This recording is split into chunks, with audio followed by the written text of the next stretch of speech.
గంగలో స్నానం చేస్తే వచ్చేటటువంటి ఫలితము ఉత్తర జన్మల యందు కనపడుతుంది. కానీ గీత అనబడేటటువంటి గంగని త్రాగినవాడు ఇప్పుడే ఇక్కడే మోక్షానికి అధికారాన్ని పొందుతాడు. గంగ హిమవంతుని పెద్ద కూతురిగా పరమేశ్వరుని యొక్క శరీరాన్ని తాకి హిమాలయ పర్వతాల మీద పడి తాను అనేక మార్గములలో ప్రవహించి త్రిపథగా అయింది కాబట్టి గంగకి శక్తి వచ్చింది. ఈ గంగ సాక్షాత్తుగా పరమేశ్వరుడి నోటిలోంచి ఆవిర్భవించినటువంటి ఈ గంగ ఎప్పుడో ఏ జన్మలోనో ఫలితమిచ్చేది కాదు. ఈ జన్మలో ఇప్పుడే ఇక్కడే ఫలితం ఇవ్వగలిగినది గీతామృతమనబడేటటువంటి గంగ. కాబట్టి నిజానికి గంగ కన్నా గీత ఒక పైమెట్టు మీదే నిలబడుతుంది. కాబట్టి భగవద్గీత వింటే ఏమొస్తుంది? భగవద్గీత వింటే కొడుకు ఉద్యోగం వస్తుంది, భగవద్గీత వింటే కూతురికి పెళ్ళవుతుంది అని ఫలశ్రుతులు చెప్పకూడదు. భగవద్గీత వింటే ఏమవుతుంది అంటే అది బ్రహ్మ విద్య కనుక మళ్ళీ పుట్టవలసినటువంటి అవసరాన్ని తీసేస్తుంది.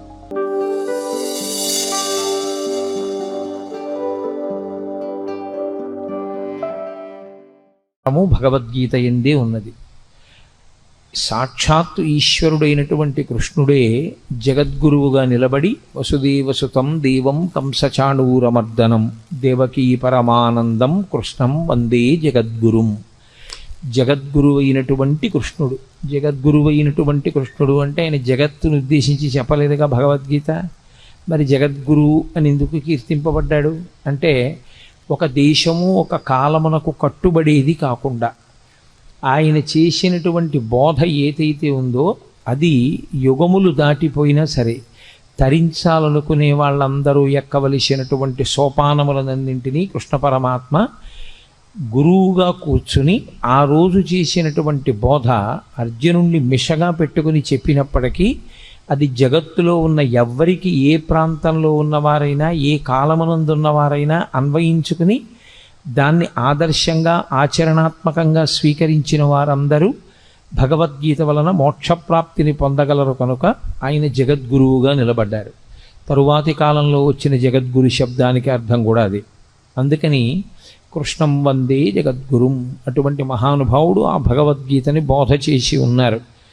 అయితే చిత్రమైనటువంటి విషయం, అర్జునుడితో కృష్ణ భగవానుడికి చాలా కాలం నుంచి సాన్నిహిత్యం ఉంది, కానీ ఆయన భగవద్గీత బోధ చెయ్యలేదు. కురుక్షేత్ర యుద్ధభూమి యందు మాత్రమే బోధ చేశారు. అసలు విచిత్రం ఏమిటంటే సనాతన ధర్మంలో అత్యంత ప్రముఖమైనటువంటివి ఏ ఉన్నాయో అవన్నీ కూడా కేవలం ఒక్క వ్యక్తికి మాత్రమే చెప్పబడ్డాయి. అనేక మందిని కూర్చోపెట్టి చెప్పినవి కావు. ఏవేవి చాలా గొప్పవని మనం అనుకుంటామో అవన్నీ ఒక్కరికే చెప్పారు. శ్రీరామాయణంలో సంక్షేప రామాయణాన్ని నారద మహర్షి వాల్మీకి ఒక్కరికే చెప్పారు. అలాగే ఆదిత్య హృదయాన్ని అగస్త్య మహర్షి రామచంద్రమూర్తికి ఒక్కరికే యుద్ధభూమిలో చెప్పారు. భాగవతాన్ని పరీక్షిత్తుకి ఒక్కడికే శుకబ్రహ్మ చెప్పారు. భగవద్గీతని కురుక్షేత్ర సంగ్రామ భూమి యందు అర్జునుడికి ఒక్కడికే కృష్ణ పరమాత్మ బోధ చేశారు. అది సరి అయినటువంటి సమయం ఆసన్నమైంది అనుకునేంత వరకు ఆయన బోధ చేయలేదు. ఇప్పుడు అర్జునుడు వినడానికి తగిన సమయాన్ని పొంది ఉన్నాడు అని ఆయన అనుకున్నప్పుడు మాత్రమే ఆ బోధ చేశారు. ఆ చేయబడినటువంటి బోధ ఏదో కాకతాళీయంగా 4 మాటలు చెప్పినట్లుగా ఉండదు. అసలు భగవద్గీత యొక్క ఆవిర్భావమే అంత గంభీరంగా ఉంటుంది. అసలు దాని ప్రారంభమే ఒక యోగంతో, అర్జున విషాద యోగంతో ప్రారంభమైంది. అటువంటి భగవద్గీతని గురించి పెద్దలు ఒక్క శ్లోకంలో దాని యొక్క గొప్పతనాన్నంతటినీ చెప్తారు. సర్వోపనిషదో గావః దోగ్ధా గోపాలనందన పార్థో వత్సః సుధీర్భోక్త దుగ్ధం గీతామృతం మహత్ అంటారు. అది సర్వోపనిషదో గావు. ఆవులు ఉపనిషత్తులు. ఉపనిషత్తులు ఆవులైతే ఉపనిషత్తులు ఉండేది వేదముల యొక్క చివర ఉంటాయి. వాటికి ఆ పేరు రావడం వెనకాతలే ఒక రహస్యం ఉంది. అసలు దాని పేరే ఉపనిషత్. ఉపనిషద్ అన్న మాటకి 2 అర్థాలు. ఒకటి ఉపనయనం అయిన తర్వాత గాయత్రీ మంత్రం చెయ్యడానికి కావలసిన అధికారము సిద్ధించిన తరువాత గురువుగారికి దగ్గరగా కూర్చుని బ్రహ్మజ్ఞానమును పొందేటటువంటి అవకాశాన్ని బ్రహ్మచారి పొందితే ఉపనిషద్ పక్కన కూర్చున్నాడు. పక్కన కూర్చుని శబ్దము చేత దగ్గరగా కూర్చుని గురువుగారి దగ్గర వినడానికి కావలసిన యోగ్యతని పొందడం ఉపనిషదే. షద్ జీర్ణం అవడం జీర్ణము కానిది లోకంలో బ్రహ్మం ఒక్కటే. జీర్ణము కానటువంటి బ్రహ్మమునకు దగ్గరగా గురువుగారు తన యొక్క బోధ చేత తీసుకుని వెళ్ళడం కూడా ఉపనిషద్. అందుకే ఉపనిషత్తులన్నీ కూడా గురు శిష్య సంవాదంగా ఉంటాయి తప్ప అవి అనేక మందికి చేసిన బోధలు కవు. యోగ్యుడైనటువంటి శిష్యుడు మాత్రమే గురువుగారి దగ్గర నేర్చుకుంటాడు. ఆ యోగ్యత శిష్యుడు పొందాడు అని నిర్ధారించవలసింది లోకంలో ఇంకెవ్వరూ కాదు, అది ఒక్క గురువుకు మాత్రమే ఉన్న అధికారం. ఇతను ఈ స్థితిని పొంది ఉన్నాడు, ఇప్పుడు నేను బోధ చెయ్యవచ్చు అని గురువు ఎప్పుడు నమ్ముతాడో అప్పుడు మాత్రమే ఉపనిషత్ సారాంశమును బోధ చేస్తారు, లేదా అసలు ఉపనిషత్తుని బోధ చేస్తారు. అటువంటిది సమస్త ఉపనిషత్తుల సారమైనటువంటి భగవద్గీతని బోధ చేయడానికి ఏదో యోగ్యతని చూడవలసి ఉంటుంది కృష్ణ పరమాత్మ. అంతేకాని ఏ యోగ్యతలు లేకుండా ఇక్కడ ఏదో అడిగాడు ఇక్కడ చెప్పేస్తే బాగుంటుందని చెప్పింది కాదు యుద్ధభూమిలో. అందుకే అది ఇంకొకరికి వినపడదు కూడా, ఒక్క అర్జునుడికే వినపడుతుంది. అది సర్వోపనిషదో గావో. ఆ ఆవులు ఉపనిషత్తులన్నీ ఆవులుగా వచ్చి నిలబడితే దోగ్ధ గోపాల నందన. నందన అన్న శబ్దం కొడుక్కి వేస్తారు సాధారణంగా. కొడుక్కి వేసే శబ్దం నందన. యశోదానందన, దేవకీనందన, అలా ఎవరికి నందనుడైతే వారికి ఆయన నందనుడు అంటే ఆనందమునిచ్చువాడు. గోపాలనందన అంటే తండ్రి శబ్దము చేత చెప్పబడినవాడు కాడు, గోపాలురందరికీ ఆనందమునిచ్చేవాడు. ఎవరా గోపాలురు అంటే ఆయన జన్మించినప్పుడు అంత సౌలభ్యంతో వచ్చింది కృష్ణావతారం. పుట్టినప్పుడు మాత్రం ఏదో ఎవ్వరికీ అందుబాటులో లేనటువంటి స్థితిలో జన్మించిన వాడు కాడు. అందరికీ అందుబాటులో ఉండడానికి ఎంతగా ఆచారనిష్ట తెలియని వాళ్ళు ఉంటారో అటువంటి వారి మధ్య పుట్టాడు. తలకడిగితే మొలకడగరు, మొలకడిగితే తలకడగరు, అంత ఆచారం తెలియనటువంటి గోపాల బాలుర మధ్య జన్మించాడు. అందుకే ఏ పాములెరుగక ఏ పారుమేటికి పశుల కాపరి ఇంట పాము కలిగి, ఏ కర్మయును లేక వెలయునొక్కడికిని జాతకర్మంబులు సంభవించే, ఏ తల్లి చనుబాలు ఎన్నడెరుగని ప్రోఢ తల్లి యశోదచనుల పాలు త్రవనిరిగి, ఏ హాని వృద్ధుల నిరుగని బ్రహ్మంబు పొదివిటిలో వృద్ధి పొందనుంది, ఏ చదువులనైన ఇట్టిట్టిదనరాని అర్థం అవయవములయందు అందముంది అని ఆ కృష్ణ పరమాత్మ యొక్క జన్మ విశేషం గురించి భాగవతంలో పోతన గారు అంటారు. అందరికీ అందుబాటులో ఉండేటటువంటి గోపాల బాలుడిగా గోపాల బాలుర మధ్య జన్మించాడు. వాళ్లతో కలిసి ఆడుకున్నాడు, వాళ్లతో కలిసి తిరిగాడు. నిజానికి ఆ వచ్చినటువంటి గోపాలురందరూ కూడా మహర్షులందరూ గోపాల బాలురుగా వచ్చారు. కాబట్టి దోగ్ధ గోపాలనందన, పాలు పిండేటటువంటి వాడు కృష్ణ పరమాత్మ. ఆ పాలు పిండడానికి దేంట్లోంచి ఆ పాలు వస్తాయో ఆ ఆవులు ఉపనిషత్తులు బ్రహ్మమును ప్రతిపాదన చేస్తాయి. ఉపనిషత్తుల యొక్క సారాంశమును చెప్పాలన్నా, ఉపనిషత్ చెప్పాలన్నా తాను ఒక స్థాయిని చేరుకున్నవాడైతే తప్ప చెప్పడానికి అర్హతని పొందడు. కృష్ణ పరమాత్మ జగదాచార్యుడు. అసలు ఆ మాటకొస్తే ప్రతిపాదింపబడవలసినటువంటి బ్రహ్మము ఏది ఉన్నదో అది తానే అయ్యున్నవాడు. బ్రహ్మమును ఎరుగుట చేత తాను బ్రహ్మమవుతాడు ఎవరైనా.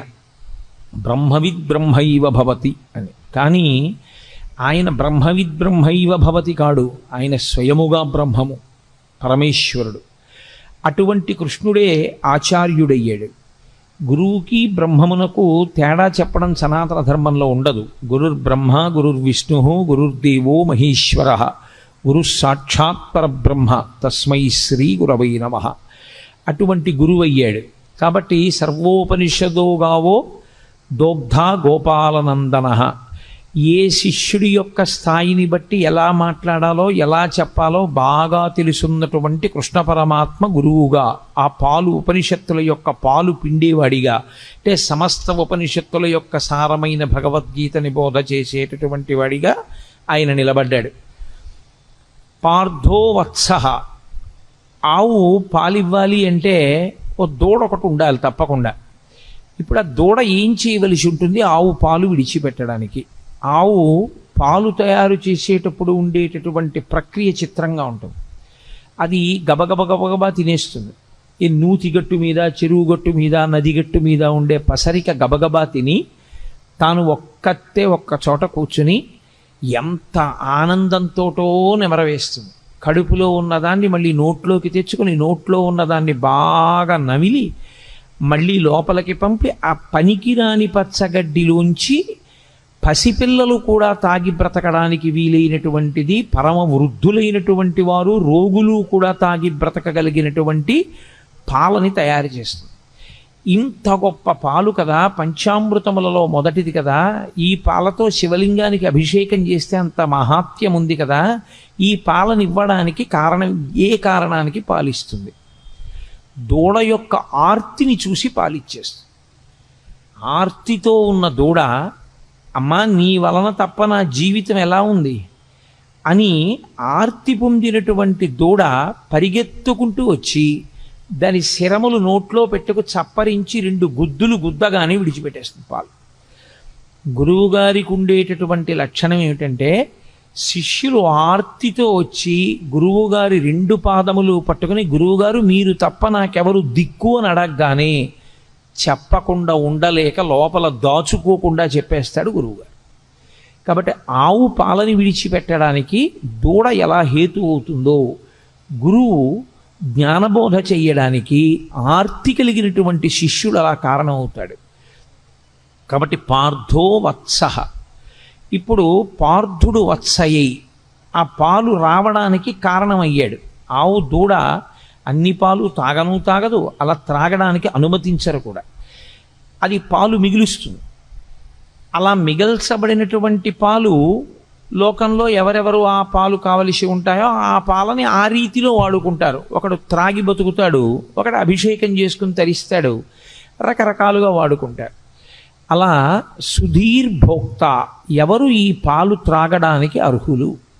సుధీహి అంటే మంచి బుద్ధి కలిగినటువంటి వాడెవరో, వితండవాదన చెయ్యని వాడెవరో, బ్రహ్మమునందు నిశ్చయాత్మకమైన బుద్ధి కలిగిన వాడెవరో, గురువు యందు గౌరవము కలిగిన వాడెవరో, ఎవరు సనాతన ధర్మమునందు విశ్వాసమున్నవాడో, ఎవడు పెడబుద్ధితో వినే లక్షణం లేనివాడో, అటువంటి వాడు ఈ పాలు త్రాగటానికి యోగ్యుడు. కాబట్టి సుధీహి భోక్త.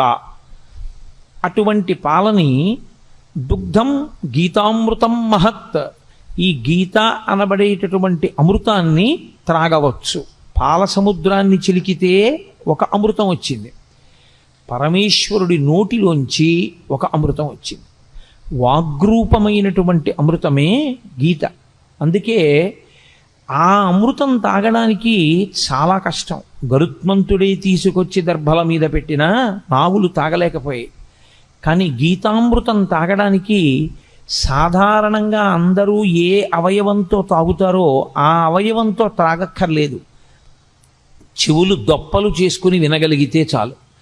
ఆ విశ్వాసంతో, ఆ భక్తితో ఎవరు కూర్చుని వింటారో అటువంటి వారందరూ ఈ అమృతాన్ని తాగడానికి అర్హులే. ఈ అమృతాన్ని ఎవరు సేవిస్తారో వాళ్ళకు ఒక లక్షణం ఉంటుంది. అమృతం తాగినవాడు ఇక మళ్ళీ పుట్టవలసిన అవసరం ఉండదు. కాబట్టి ఇదే చిట్టచివరిసారి శరీరాన్ని విడిచిపెట్టడం. కానీ త్రాగడం అంటూ జరిగినప్పుడు శరీరం ఉంటే కదా తాగాడు, శరీరం లేకుండా త్రాగడం అన్న మాట రాదు. కాబట్టి శరీరంతో ఉన్నాడు కాబట్టి తాగాడు, శరీరంతో ఉన్నాడు కాబట్టి అమృతం తాగాడు, శరీరంతో ఉండి తాగాడు కాబట్టి ఈసారి శరీరం పడవలసిందే. అది ప్రకృతికి సంబంధించిన నియమం. ఈసారి పడడం ఏదుందో అదే చిట్టచివరిసారి పడ్డాం. ఇంకొకసారి పడవలసిన అవసరం ఎందుకు ఉండదంటే ఇంకొకసారి పుట్టవలసిన అవసరం లేదు కనుక. అంటే జనన మరణ చక్రము నుండి తప్పుకోవడమే అమృతము. ఆ అమృతము నోటితో తాగుతారు, దానికి అధికారము సిద్ధిస్తే. కానీ అలా అధికారం సిద్ధించి త్రాగారు అన్నవాళ్ళు మనకి కనపడరు. కానీ గీతామృతం తాగడానికి మాత్రం ఎల్లరూ యోగ్యులే. దేని చేత యోగ్యత?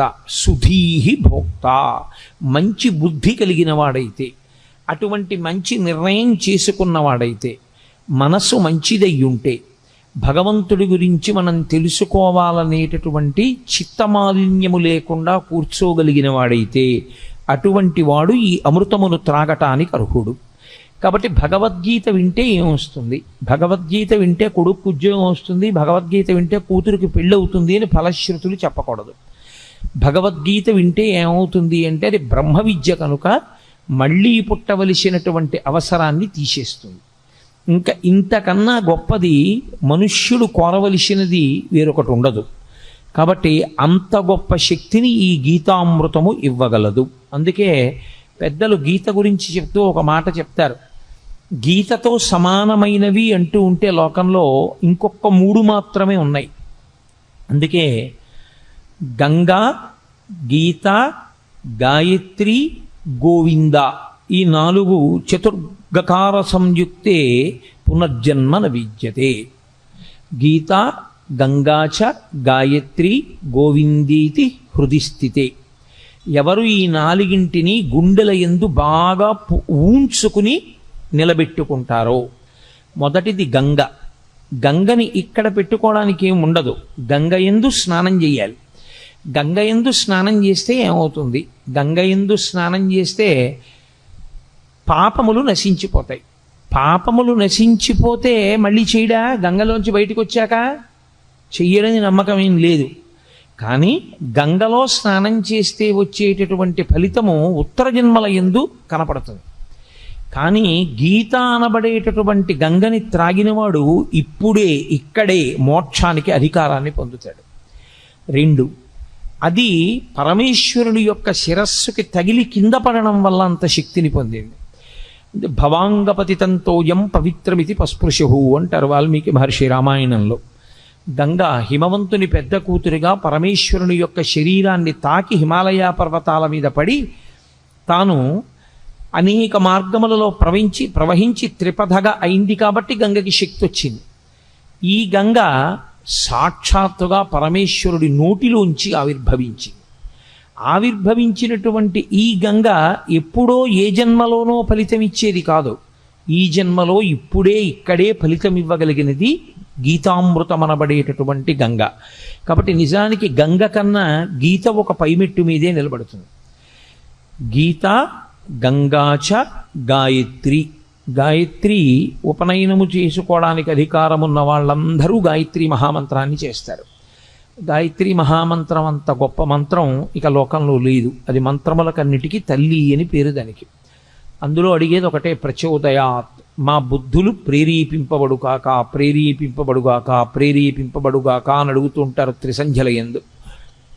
కాబట్టి ఆ గాయత్రి బుద్ధిని మరల్చి ఈశ్వరుని యందు పెట్టి తాను తరించేటటువంటి అవకాశాన్ని గాయత్రీ మాత ఇస్తుంది. గోవిందేతి, గోవిందుడు ఆ నామమే గొప్పది. ఎందుచేత అంటే భగవంతునికి మిగిలినటువంటి పేర్లు ఏ ఉన్నాయో అవన్నీ బిరుదునామాలుగా వచ్చాయి. గోవిందనామం ఒకరు బిరుదునామంగా ఇచ్చింది కాదు, పరమేశ్వరుడు కష్టపడి సంపాదించుకున్న నామం.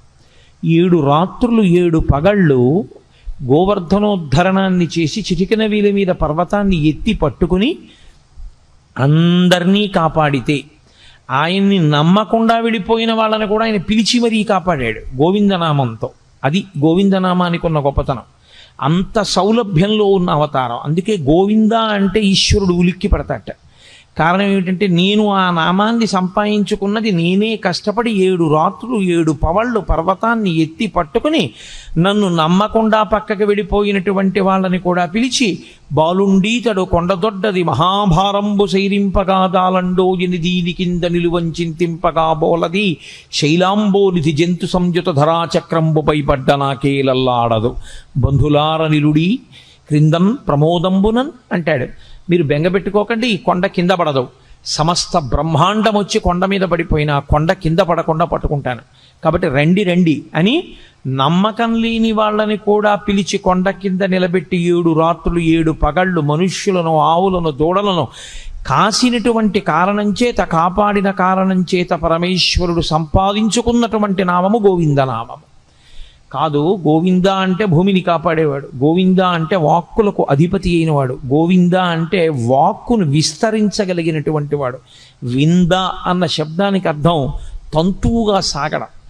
దూది పట్టుకుని ఇలా ఇలా ఇలా ఇలా ఇలా ఇలా తంతువు కింద తంతువులందు చేలమ విధంబున ఏ పరమేశమూర్తి ఎందింతయు ఒప్పు భంగి అంటారు పోతన గారు. పెద్ద పెద్ద దారాల కింద ఒక కండిలోంచి వెడితే దాన్ని తంతు అంటారు. తంతువు కింద విస్తరిల్లి లోపల పరబ్రహ్మము శబ్దము చేత ఆవిష్కరింపబడితే గోవింద అంటారు. అంతర్బహిశ్చ తత్సర్వం వ్యాప్య నారాయణ స్థితః. నామరూపాత్మకంగా కనపడేటటువంటి జగత్తు కాదని దాని లోపల జీవుడిగా ఉన్నటువంటి బ్రహ్మం ఎవరున్నారో వాడిని గుర్తించడానికి నామరూపాలని ఆధారం చేసుకుని విశ్వమునందు విశ్వనాథుణ్ణి చూడగలిగినటువంటి ప్రజ్ఞాపాఠవములు పెరగగలిగిన స్థితికి గోవింద అని పేరు. కాబట్టి ఆ గోవిందేతి హృదిస్థితే, ఎవరు ఈ 4గింటిని గుండెలలో పెట్టుకుంటారో అంటే సంతతము ఈ 4గింటిని స్మరణ చేస్తూ ఉంటారో అటువంటి వారందరూ కూడా పునర్జన్మ న విద్యతే, ఇక వాళ్ళు మళ్ళీ వేరొక శరీరాన్ని పొందవలసినటువంటి అవసరము ఉండదు. వాళ్ళు ఈ శరీరమే ఆఖరిసారి పడిపోవడం తప్ప వేరొకసారి శరీరము పడవలసిన అవసరం ఉండదంటే అసలు పుట్టనే పుట్టరు. అంత గొప్పవి ఈ 4. అంత గొప్పవైనటువంటి 4లో ఒకటి గీత. ఈ గీత ఆవిర్భవించినటువంటి విధానం చాలా ఆశ్చర్యకరమైనటువంటి స్థితిలో ఆవిర్భవించింది. మీకు తెలుసు, మహాభారతంలో ఎంత కాదు కాదు కాదు అని పక్కకి తీసుకెళ్ళడానికి ప్రయత్నం చేసిన ఈశ్వరుని యొక్క అవతార ప్రయోజనమే రాక్షస సంహారము కనుక, ధర్మమును నిలబెట్టడం కనుక కురుక్షేత్రంలో కురుపాండవులు కలుసుకోవడం యుద్ధం కోసం అనివార్యమైంది. తీరా ఇద్దరూ వచ్చి కలుసుకున్నారు. ఇక యుద్ధం ప్రారంభం అవ్వాలి. ధర్మరాజు గారు పెద్దలకి నమస్కారం చేయడానికి వెళ్ళాడు. అంతవరకు అందులో ధర్మదోషమేం లేదు. వాళ్ళు కలుసుకున్నది కూడా ఎక్కడ అంటే ధర్మక్షేత్రే కురుక్షేత్రే, ధర్మక్షేత్రమైన కురుక్షేత్రంలో కలుసుకున్నారు. వ్యాస భగవానుడు గీతామృతాన్ని ప్రారంభం చేస్తూనే ధర్మ శబ్దంతో ప్రారంభం చేస్తాడు. ధర్మ అంటే పట్టుకోవలసినది, పట్టుకోవడంలో వైక్లభ్యం వస్తే మిమ్మల్ని రక్షించనిది అని గుర్తు. నేను ఒక కుక్క నా మీదకి వస్తున్నప్పుడు నా చేతిలో ఉన్న కర్రని నేను జాగ్రత్తగా పట్టుకోవాలి. అసలు నేను కుక్కని చూసి వణికిపోవడంలో నా చేతి కర్ర జారిపోయింది అనుకోండి, అప్పుడు ఇక ఆ కర్ర నన్ను రక్షించదు. నేను పట్టుకుని ఉన్నంత కాలమే నన్ను రక్షిస్తుంది తప్ప పట్టుకోనికుండా ఉన్నది రక్షించేది కాకుండా పోయేది ఏది ఉంటుందో దానికి ధర్మం అని పేరు. అందుకే నేను తరచు మనవి చేస్తుంటాను, అమరకోశం ధర్మము అన్న మాటని వ్యాఖ్యానం చేస్తే ధ్రియతేవా జనైరితి ధర్మం అంటుంది. ఉపన్యాసాలు చెప్పడానికి పనికొచ్చేది కాదు ధర్మం అంటే, పుస్తకాల్లో చదువుకోవడానికి పనికొచ్చేది కాదు ధర్మం అంటే. అందుకే కఠినమైన నేను మాట చెప్తూ ఉంటాను, ఉపన్యాసాలకి వెళ్ళడం దేవాలయంలోకి వెళ్ళడం కాదు ధర్మం అంటే, బొట్టు పెట్టుకోవడం ధర్మము అని చెప్తుంటాను. కాబట్టి ధర్మము అంటే ధ్రియతేవా జనైరితి ధర్మం, తాను అనుష్ఠించనిది తనని రక్షించదు. మీకెంత తెలుసు అన్నది మిమ్మల్ని ఎప్పుడూ రక్షించదు. వేదము ఏది చెప్పిందో అది మీరు పట్టుకోగలరా? ఎవరేది చెప్పారన్నది ప్రమాణము కాదు. నేను ఒకటి చెప్పచ్చు, ప్రమాణం కాదు.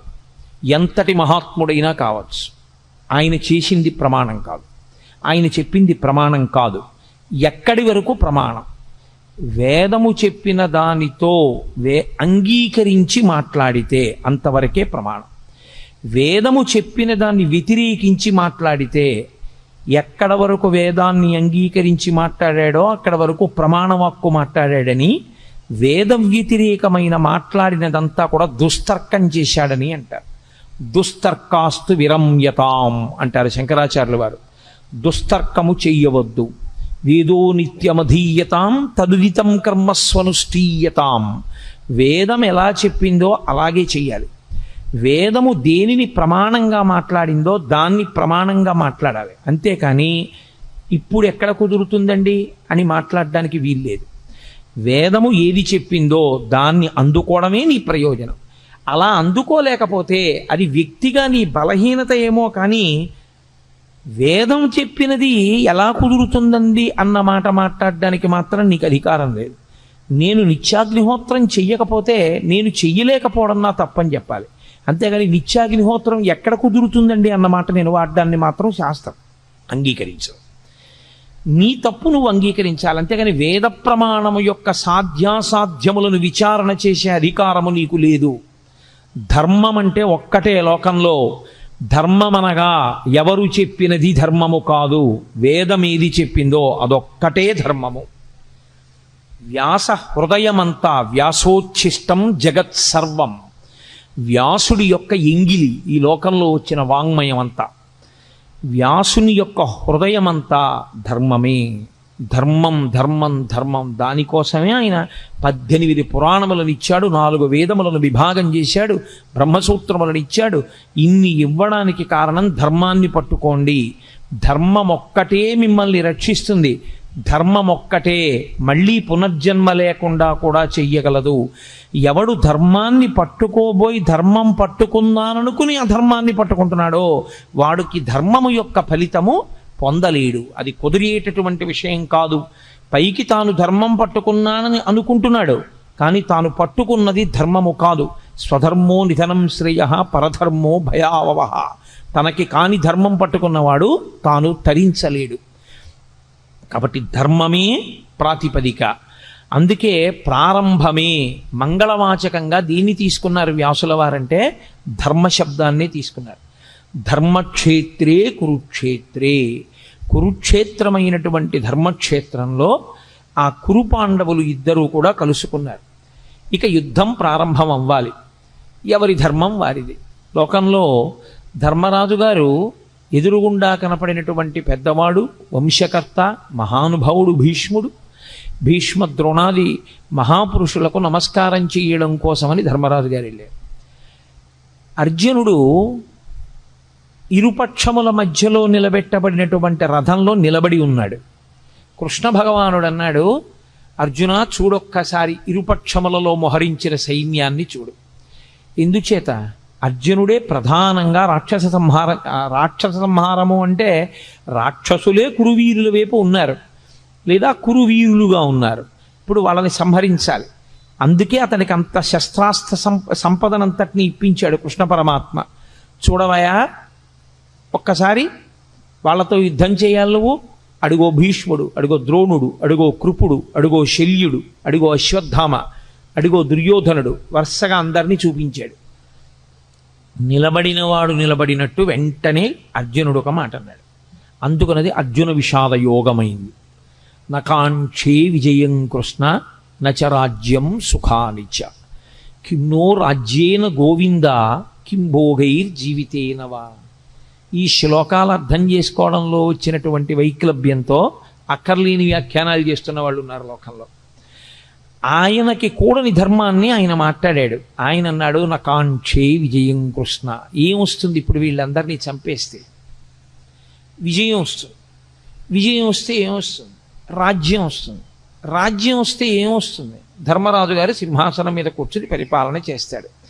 కానీ ఏమైపోతుంది? నా గురువు మరణిస్తాడు, మా తాతగారు మరణిస్తారు, నా అన్నదమ్ములు మరణిస్తారు, నా బంధువులందరూ చచ్చిపోతారు. ఇంతమంది చచ్చిపోయినటువంటి నెత్తుటి కూడు మిగులుతుంది. ఇప్పుడు ఈ నెత్తుటి కూడిని నేను తినవలసి వస్తుంది. మీరు చాలా జాగ్రత్తగా పట్టుకోవలసి ఉంటుంది భగవద్గీత ఆవిర్భావాన్ని. ఆయన వైరాగ్యమును పొందుతున్నాడు. చిచ్చి ఇవన్నీ ఏమిటంటున్నాడు? ఆయన ధర్మాన్ని మాట్లాడుతున్నాడు.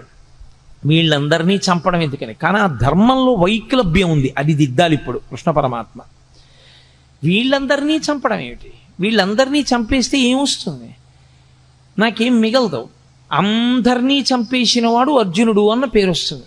ఇంతమందిని చంపేసి నేను రాజ్య పరిపాలన మొదలు పెడితే నిన్నటి వరకు నా కంటి ముందు ఉన్నటువంటి తాతలు, తండ్రులు, గురువులు, బంధువులు, స్నేహితులు ఇంతమంది మరణించిన తరువాత నేనొక్కడిని మిగిలితే నేను పొందేటటువంటి సంతోషం ఏమిటి?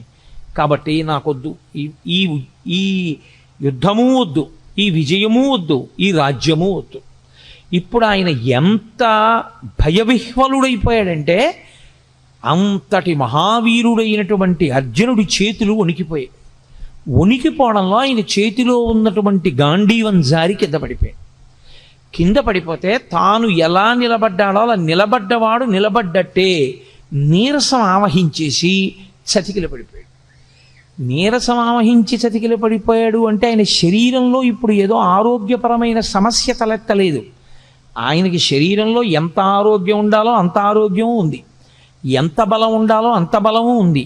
కానీ శరీరమునందుండవలసినటువంటి బలాన్ని, శరీరమునందు ఉన్నటువంటి ఆరోగ్యాన్ని ఏది పాడు చేసేసింది అంటే బలహీనపడిపోయినటువంటి మనస్సు పాడు చేసేసింది.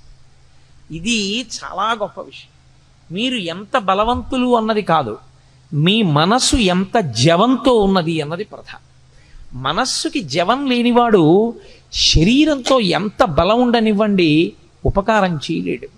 ఎందుచేత అంటే మనస్సు భయానికి కానీ శంకకి కానీ లోనైపోయింది అనుకోండి, తాను ఆత్మరక్షణలోకి పడిపోతాడు. పడిపోయి ఒక రకమైనటువంటి భయానికి లోనవుతాడు.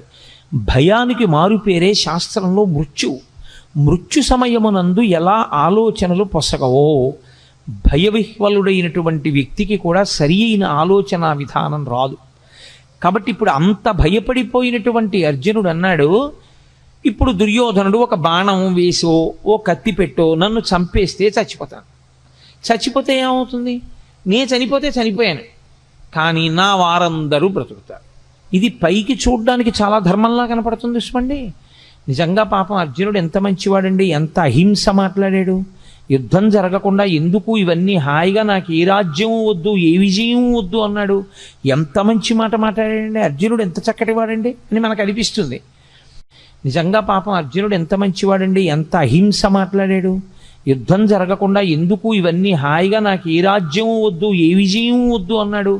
ఎంత మంచి మాట మాట్లాడాడండి అర్జునుడు, ఎంత చక్కటి వాడండి అని మనకు అనిపిస్తుంది. కానీ ఈ మాటలు చెప్పి ఇంకొంచెం ముందుకు వెళ్ళిపోయాడు.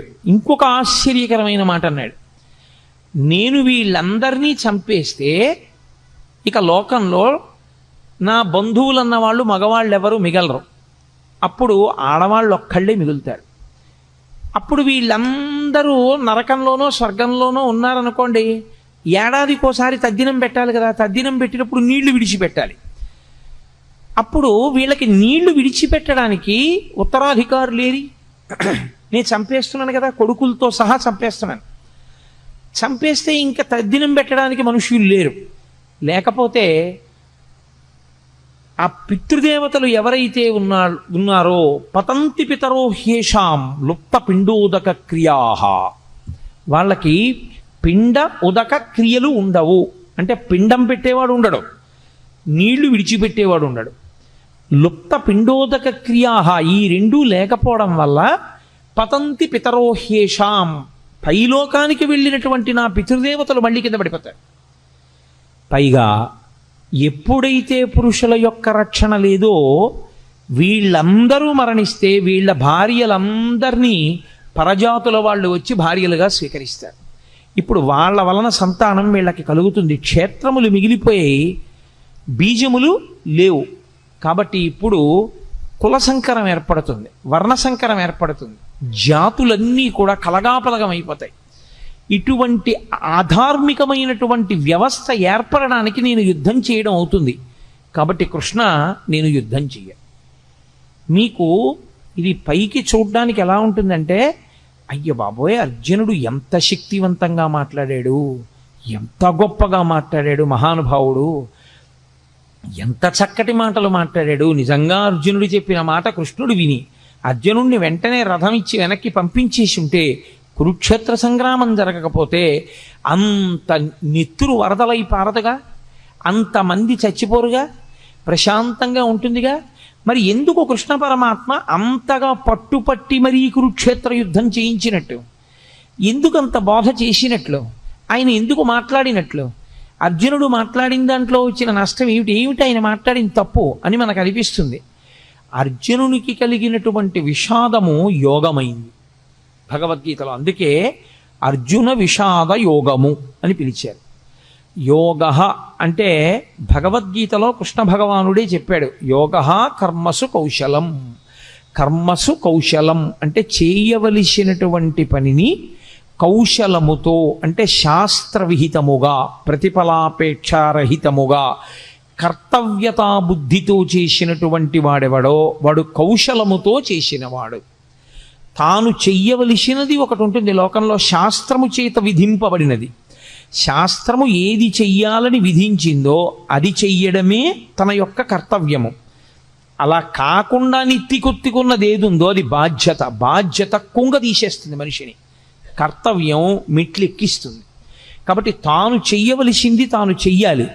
క్షత్రియుడికి అంతఃపురాలు ఇచ్చారు, రాజభోగాలు ఇచ్చారు, పరిపాలన చెయ్యమని ఇచ్చారు. దేని కొరకు? క్షత్రియుడు మంచం మీద చచ్చిపోవడం అత్యంత హేయమైన విషయంగా చూసింది శాస్త్రం. ఆనాటికి ఉన్నటువంటి వ్యవస్థ అటువంటిది. ఆయన 10 మందిని రక్షించాలి. అందుకే తనకి వైరం ఉందా లేదా అనవసరం. తనకి వైరం ఉన్నా లేకపోయినా తాను మాత్రం అమాయకులను పీడించేటటువంటి వాళ్ళని నిగ్రహించడం కోసం యుద్ధభూమికి వెళ్ళి అలా అమాయకుల్ని పాడు చేసేటటువంటి వాళ్లతో చేసేటటువంటి యుద్ధంలో తాను శరీరం విడిచిపెట్టినా తాను స్వర్గానికి వెడతాడు తప్ప, తనకి అక్కర్లేని ధర్మం నెత్తి మీద వేసుకుని తన కర్తవ్యాన్ని తాను విస్మరిస్తే, తాను ప్రశాంతంగా శాంతి బోధ చేస్తూ తాను మరణిస్తే, లోకంలో ఉన్న వాళ్ళందరినీ బాధ పెడుతున్నటువంటి రాక్షస శక్తుల్ని దునుమాడవలసినటువంటి వాడు తన కర్తవ్యాన్ని తాను నిర్వర్తించకుండా అక్కరలేని కర్తవ్యాన్ని తెచ్చి తన నెత్తి మీద పెట్టుకుని ఆ కర్తవ్య నిర్వహణ చేత తాను శరీరం విడిచిపెడితే అటువంటి వాడు అధమలోకాలకు వెళ్ళిపోతాడు, అధమ ఉపాధుల్లోకి వెళ్ళిపోతాడు. కాబట్టి ఎవరు చెయ్యవలసినటువంటి కర్తవ్యాన్ని వాళ్ళు చెయ్యవలసి ఉంటుంది. ఇప్పుడు అర్జునుడికి వచ్చినటువంటి పెద్ద వైక్లభ్యం ఎక్కడొచ్చిందంటే, ధర్మము అన్నదాన్ని ఒకదాన్ని పట్టుకున్నాడు. చంపడం తప్పు, అందులో సందేహం లేదు. భూతదయ అన్ని ధర్మములలోకి గొప్ప ధర్మం, నిష్కారణంగా చంపకూడదు. కానీ ధర్మమును నిలబెట్టడం కోసం ధర్మాన్నే పాడు చేస్తున్న వాళ్ళు ఎవరున్నారో అటువంటి వాళ్ళని సంహరించి ధర్మాన్ని నిలబెట్టవలసినటువంటి కర్తవ్యం క్షత్రియుడిది. అసలు తాను చెయ్యవలసిన ధర్మాన్ని, తన కర్తవ్యాన్ని తాను విస్మరించి తాను అక్కర్లేని ధర్మాన్ని ఒకటి నెత్తి మీద పెట్టుకున్నాడు. ఇక్కడ వచ్చింది సమస్య అంతా.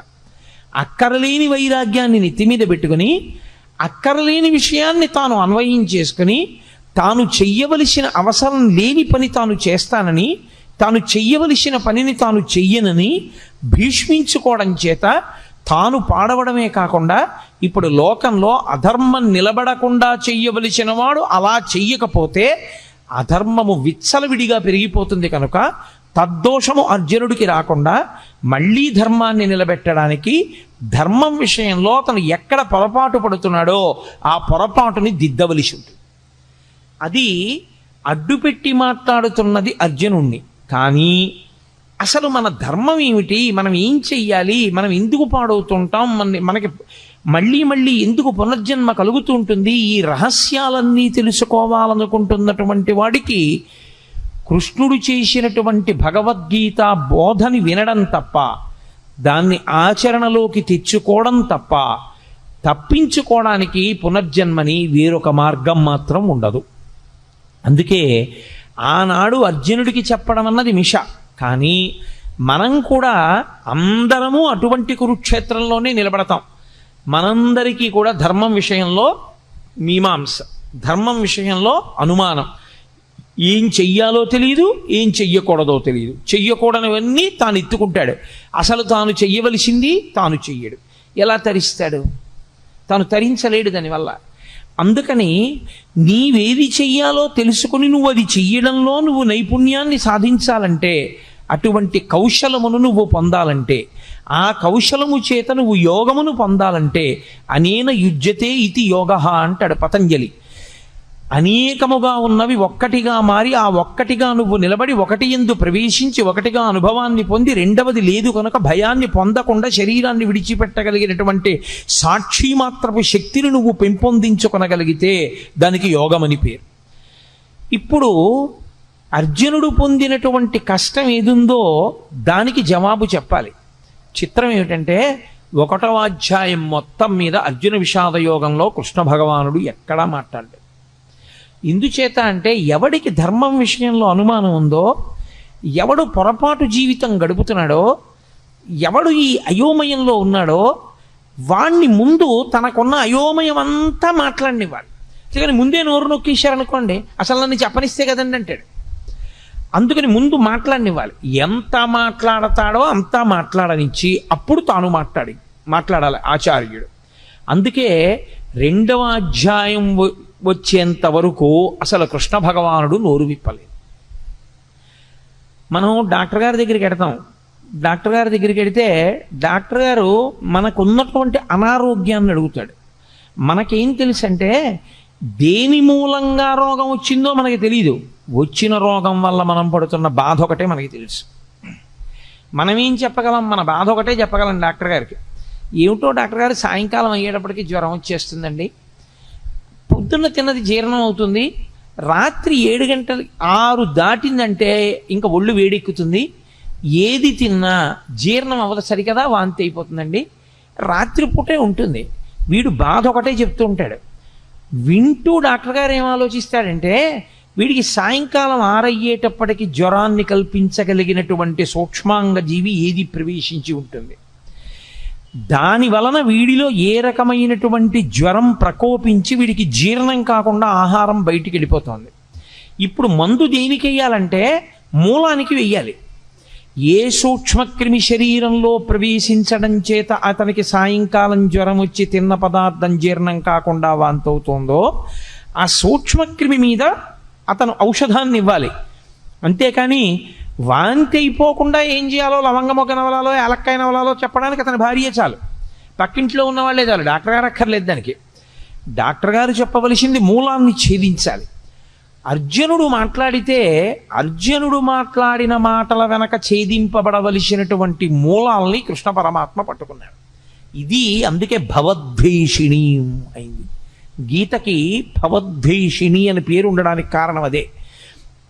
సంసారము అంటేనే అయోమయం, సంసారం అంటేనే రాగద్వేషములు. మీరు కొంచెం జాగ్రత్తగా పట్టుకోగలిగితే సంసారమునకు మారు పేరే రాగద్వేషములు. రాగము ద్వేషము ఈ రెండు ఎప్పుడు ఉంటాయి? ఇంకొకడు ఉంటే కదండి. ఇప్పుడు నాకన్నా ఇంకొకడు ఉన్నాడు అనుకోండి, అప్పుడు నేను వాడిని ప్రేమిస్తే రాగం, నాకు వాడి మీద సంతోషంగా ఉండి వాడిని నేను అభిమానిస్తే నాకు వాడి మీద రాగం ఉన్నది. నేను వాడి మీద కోపం పెట్టుకుంటే నాకు ద్వేషం ఉన్నది.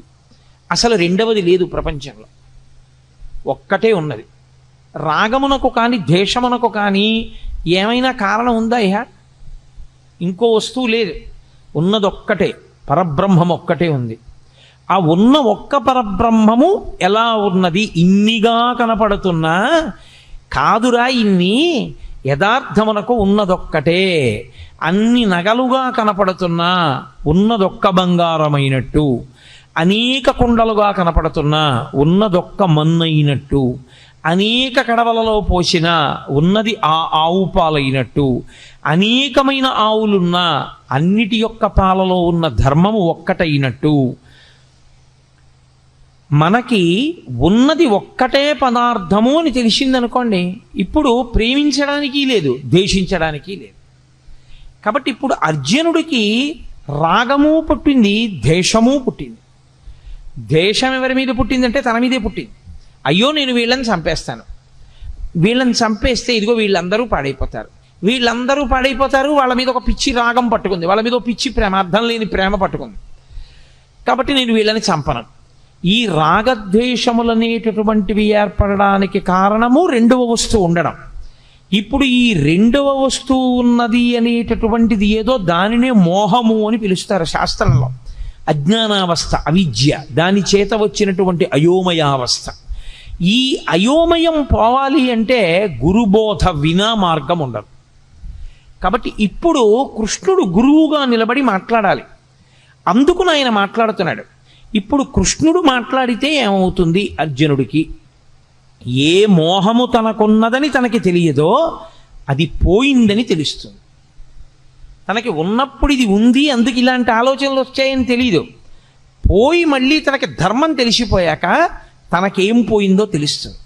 అందుకే గీత అంతా అయిపోయిన తర్వాత నీకేమర్థమైంది అని అడిగాడు. నాకు భగవద్గీత అర్థమైందని చెప్పలేదు. నష్టో మోహ స్మృతిర్లబ్ధ. నేను ఏ మోహము, ఏ అజ్ఞానము, ఏ అవిద్య నన్ను పట్టుకుందో అది పోయింది. నాకు ఏది ఇంత పూర్వం తెలిసి ఉన్నదో అది ఇప్పుడు మళ్ళీ నాకు తెలిసి వచ్చింది. అంటే జ్ఞానము మీద కమ్ముకున్నటువంటి మేఘములు ఎగిరిపోయి ఈ స్థితి మళ్ళీ నువ్వు బోధించడం చేత నాకు కుదిరింది. అందుకని ఇప్పుడు అర్జునుడు అవధి లేనటువంటి అజ్ఞానంతో మాట్లాడేశాడు. మాట్లాడి మాట్లాడి మాట్లాడి మాట్లాడి తనే పెంచేసుకున్నటువంటి బెంగ ఇదంతా. ఇది చాలా చిత్రమైనటువంటి లక్షణం. సాగిపోయినంత కాలం బాగుంటుంది. ఏదైనా ఒక సమస్య వచ్చేసిందనుకోండి, ఆ సమస్య వచ్చేటప్పటికీ తానుగా నిలబడి కర్మఫలాన్ని అనుభవించేసేయగలిగినటువంటి శక్తి అందరి యందు ఉండడం సాధ్యమయ్యే విషయం కాదు. చాలా చాలా కష్టం. అక్కడికి వచ్చేటప్పటికీ గిజగిజగిజలాడిపోయి ఖచ్చితంగా ద్వైధీభావంలోకి వెళ్ళిపోతాడు. వాడు నేను రెండు భావాలు వస్తాయి. అభిమానము చేత కానీ ద్వేషము చేత కానీ వచ్చేస్తుంది. అది ఈ వచ్చినప్పుడు మాట్లాడటమే చాలా కష్టం. అక్కడ ఆ భావనల నుంచి శిష్యుణ్ణి పైకెత్తి స్వధర్మం దగ్గర నిలబెట్టాలి. మళ్ళీ ఏది ధర్మమో దాని యందు నిలబెట్టాలి. అది నిలబెడుతున్నాడు ఆయన. ఇప్పుడు ఆయన నిలబెట్టడంలో ఒక్క అర్జునుడు కాదు అలా నిలబడేది. గీత చదువుకుంటున్న వాళ్ళందరూ అటువంటి ధర్మక్షేత్రంలో, అటువంటి కురుక్షేత్రంలో నిలబడ్డవాళ్ళే. మనం అందరం కూడా రాగము ద్వేషము ప్రతి క్షణం. చిత్రం ఏమిటంటే రాగము శాశ్వతముగాను ఉండదు, ద్వేషము శాశ్వతముగాను ఉండదు. ఒకప్పుడు మీరు అపారమైన రాగముతో ఉన్న వ్యక్తి మీరు అపారముగా ద్వేషించే వ్యక్తి, మీరు అపారముగా ద్వేషించే వ్యక్తి మీరు అపారముగా ప్రేమించే వ్యక్తి మారిపోతుంటుంది. ఇప్పుడు రాగము ద్వేషము మారడానికి వ్యక్తియా కారణము, మనస్సా కారణము? ఏది తనకి అనుకూలమో అది జరగకపోవడం చేత ద్వేషం వచ్చింది, ఏది తనకి అనుకూలము కాదో అది జరగడం వల్ల ద్వేషం వచ్చింది. ఇప్పుడు ఈ రాగద్వేషములు రెండూ పోవడానికి అవిద్య పోవాలి. ఈ అవిద్య పోవాలి అంటే అది గురువుగారు మాట్లాడితే తప్ప శిష్యుడికి పోదు. కాబట్టి ఇప్పుడు ఏం చేస్తాడంటే అవిద్యలో వెడుతున్నవాడు విశేషమైన చిత్తభ్రాంతికి, చిత్తమాలిన్యానికి, భయానికి లోనైపోతాడు. ఈ భయానికి అంతుండదు. ఇంకా ఎంత భయంతోటో వెర్రిముర్రి ఆలోచనలు అన్నీ పెరిగిపోతుంటాయి. ఈ పెరిగిపోతూ వెళ్ళిపోతూ ఉండడం అనేటటువంటిది అర్జునుడి విషయంలో ఎక్కడ వరకు వెళ్ళిపోయిందంటే, అదిగో పైనుంచి పితృదేవతలు పడిపోతారు, వాళ్ళకి పిండాలుండవు, ఉదక క్రియలుండవు. ఆ తరువాతి కాలంలో వాళ్ళ భార్యల యందు జన్మించేటటువంటి సంతానం అంతా కూడా కులసంకరం అయిపోతుంది. ఇంతమందిని చంపేసి నాకెందుకు ఈ నెత్తిటికూడు, ఇన్నిన్ని పెద్ద మాటలు మాట్లాడేస్తున్నాడు, అక్కర్లేనివన్నీ మాట్లాడేస్తున్నాడు. మాట్లాడనిచ్చాడు, బాగా మాట్లాడనిచ్చాడు. ఇంత అర్జునుడు ఏమైపోయాడో తెలుసా అండి? ఇంతమంది శత్రువుల్ని అస్త్రప్రయోగం చేసి చంపగలిగినటువంటి అర్జునుడు తన మనసు తనకి బరువు అయిపోతే, తన చిత్తము మలినమైపోతే, తాను పెంచుకున్న భయానికి తాను వశుడైపోతే, తాను గాంధీవం వదిలేసి కూలబడిపోయి కృష్ణ పరమాత్మ యొక్క కాళ్ళ మీద పడిపోయి బావా బావా అని పిలిచేటటువంటి వాడు ఒక ఆశ్చర్యకరమైనటువంటి మాట అన్నాడు. నేను నీకు శిష్యుణ్ణి అన్నాడు. మాం త్వం ప్రపన్నః, నేను నిన్ను శరణాగతి చేస్తున్నాను. నువ్వు ఏం చేయాలో తెలుసా? శిష్యుడనైన నన్ను ఉద్ధరించాలి. నాకు మార్గం తెలియట్లేదు. ఇదే అతను చేసిన చాలా మంచి పని. ఏమైనా ఉంటే అర్జునుడు ధర్మక్షేత్రమైన కురుక్షేత్రంలో చేసినటువంటి ఈ పని వల్ల భగవద్గీత పుడుతోంది. ఈ పని వల్ల గీతామృతం వస్తోంది. ఈ పని వల్ల వచ్చినటువంటి గీతామృతం కాలంతో, దేశంతో సంబంధం లేకుండా మానవాళిని తరింపచేస్తూనే ఉంది. మాట్లాడి ఇంకా నేను మాట్లాడనయా, మాట్లాడిన కొద్దీ భయం ఎక్కువైపోతోంది. ఇంకా భయం వైపుకే పెడుతున్నాయి కానీ ఆలోచనలు. నేను బయటికి రాగలనన్న ఆలోచన అసలు నాకు రావట్లేదు. కాబట్టి మీరు వినా నాకు శరణ్యము లేదు. గురువుగారి కాళ్ళ మీద పడిపోయి నేను ప్రపన్నుడను అంటే నేను శరణాగతి చేస్తున్నాను, మీరు నన్ను స్వీకరించి నా యొక్క బాధనంతటినీ పోగొట్టండి. ఇప్పుడు అసలు నేనేం చెయ్యాలి నాకు అర్థం కావట్లేదు అన్నాడు. ఎవరు? యుద్ధం చేస్తానని వచ్చినవాడు. ఇప్పుడు కాదు, ఎప్పటి నుంచో యుద్ధం చేస్తాను కౌరవుల్ని సంహరిస్తానని పెద్ద తపస్సు చేసి పరమేశ్వరుణ్ణి సాక్షాత్కరింపజేసుకుని పాశుపతాస్త్రం పొందినవాడు, అంతమంది దేవతల దగ్గర అన్ని అస్త్రాలు పొందినవాడు, అంతమంది గురువుల్ని సేవించినవాడు, ఎప్పుడు కురుక్షేత్ర సంగ్రామం జరుగుతుందా కౌరవుల్ని మట్టు పెడదామని ఎదురు చూచినవాడు, ఇవాళ ఆశ్చర్యంగా యుద్ధం చేయడం మాట దేవుడిని వారి కృష్ణ పరమాత్మ యొక్క కాళ్ళ మీద పడిపోయి, కృష్ణ నీవు తప్ప నాకు దిక్కెవరు, కాబట్టి నువ్వే నన్ను రక్షించాలి. ఆయన మాట్లాడడం మొదలుపెట్టాడు. ఆయన మాట్లాడుతూనే ప్రారంభం ఏమన్నా తెలుసా అండి? ఆయన మాటలకున్నటువంటి గమ్మత్తు ఏమిటంటే ఆయన మాట మొదలు అదే, భగవద్గీతలో ఆయన మాట చివర అదే. ఆయన అసోత్యానన్వశోచస్త్వం ప్రజ్ఞావాదాంశ్చ భాషసే గతాసూ నగతాసూంశ్చ నానుసూచంతి పండితాః. అశోచ్యానన్వశోచస్త్వం అంటూ ప్రారంభం చేశాడు. ఏడవవద్దు, శోకము వద్దు, అసలు ఈ దిక్కుమాలిన ఏడుపన్నది మొదట మాని. భగవద్గీత వింటే వచ్చేది ఏమిటి? ఏడవడం పోతుంది. భగవద్గీత ప్రారంభంలో కృష్ణ పరమాత్మ ఏ శ్లోకంతో ప్రారంభం చేశారో అదే శ్లోకంలో ఉన్న అదే తాత్పర్యంతో, అదే ధర్మంతో, అదే మాటతో భగవద్గీత పూర్తి. సర్వధర్మాన్ పరిత్యజ్య మామేకం శరణం వ్రజ అహం త్వా సర్వపాపేభ్యో మోక్షయిష్యామి మాసుచ. ఏడవవద్దు, శోకించవద్దు. అసలు శోకము తప్పు. శోకమన్న మాటకు అర్థం లేదు. శోకించడానికి కారణము లేదు. దేనికి శోకిస్తావు?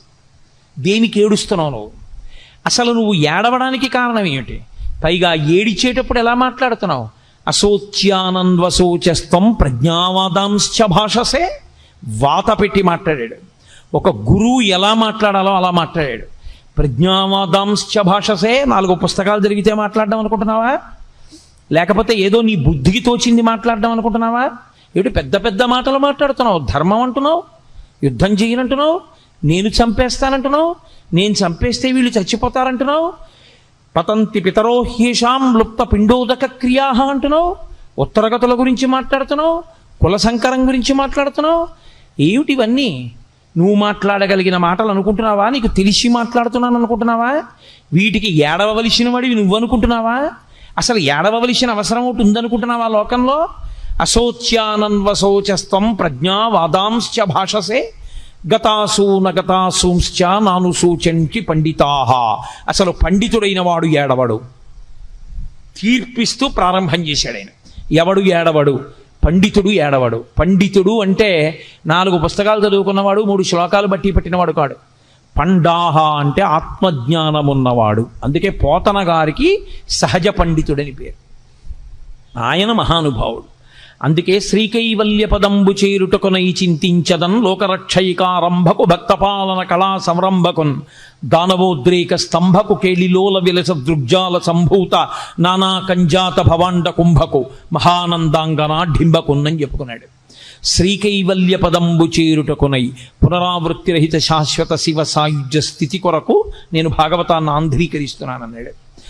కాబట్టి ఎవరు ఆత్మజ్ఞానము కలిగిన వారో వాళ్ళు అసలు ఏడవరు. ఏడవడానికి కారణం ఎందుకు? ఈ శరీరం పోతుందని ఏడుస్తున్నావా? మళ్ళీ వెంటనే శరీరం వస్తుంది. ఇది పడిపోగానే ఎంతోసేపు పట్టదు శరీరం రావడానికి.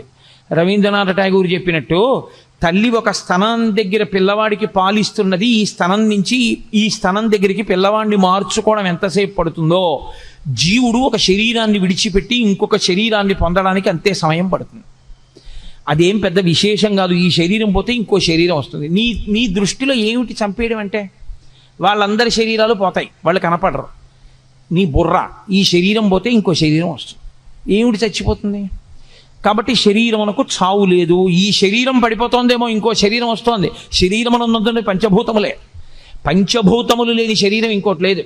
పృథివీ ఆపస్తేజో వాయు ఆకాశములే ఉండాలి ఇందులో ఉన్న. కాబట్టి వాళ్ళు ఏ శరీరంలో కొన్నా పంచభూతాలతోనే ఉంటారు. కాబట్టి ఈ రాజులు లేని రోజు లేదు, ఉన్నారు. ఆత్మ ఉండదంటావా? ఎప్పుడు ఉన్నది ఆత్మ. మరి దేనికి ఏడుస్తున్నావు నువ్వు అసలు? నువ్వు ఏమిటి పాండిత్యంతో పెద్ద ప్రజ్ఞావాదాంశ భాషసే, నేను చాలా గొప్పవాడిని మాట్లాడేస్తున్నావు, వీళ్ళందరూ చచ్చిపోతారంటున్నావు, నేను చచ్చిపోతానంటున్నావు, వీళ్ళందరూ ఏమిటో పడిపోతారంటున్నావు. ఎవరు చచ్చిపోతారు?